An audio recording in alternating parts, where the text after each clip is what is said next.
துருக்கி பொருட்களை இந்தியர்கள் புறக்கணிக்க வேண்டும் என்ற கோரிக்கை வலுத்து வருவது அந்நாட்டிற்கு பெரும் பின்னடைவை ஏற்படுத்தியிருக்கிறது. அங்கிருந்து வரும் ஆப்பிள்களை இந்திய வர்த்தகர்கள் திருப்பி அனுப்ப தொடங்கியிருக்கிறார்கள்.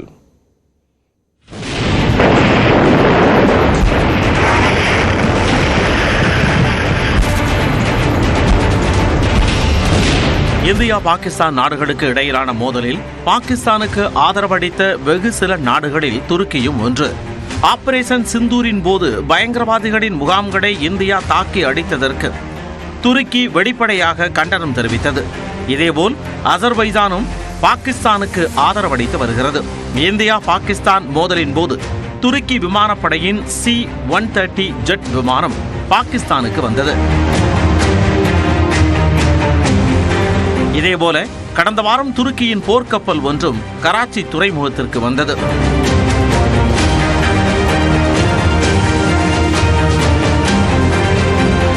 கடந்த வியாழக்கிழமை இந்தியாவின் பல்வேறு நகரங்களை தாக்க பாகிஸ்தான் பயன்படுத்திய 300-400 ட்ரோன்கள் துருக்கி நாட்டைச் சேர்ந்தவை என இந்திய ராணுவம் கூறியது.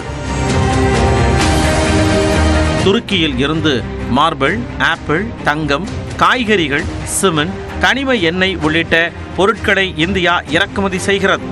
துருக்கி பாகிஸ்தானுக்கு உதவி புரிவதால் அந்த நாட்டிலிருந்து இறக்குமதி செய்வதை நிறுத்த வேண்டும் என பல்வேறு தரப்பினரும் கோரிக்கை விடுத்து வருகின்றனர். இதன் ஒரு பகுதியாக துருக்கியில் இருந்து வந்த ஆப்பிளை மும்பை வியாபாரிகள் திருப்பி அனுப்பி வருகின்றனர். பழ வியாபாரிகள் துருக்கி ஆப்பிள்களை இனி இறக்குமதி செய்வதில்லை என மும்பை பழ வியாபாரிகள் தெரிவித்துள்ளனர்.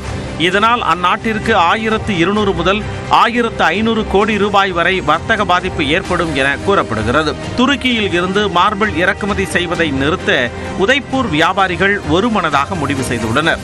இந்தியா ஆண்டுதோறும் சுமார் 14 முதல் 16 லட்சம் டன் மார்பிளை இறக்குமதி செய்கிறது.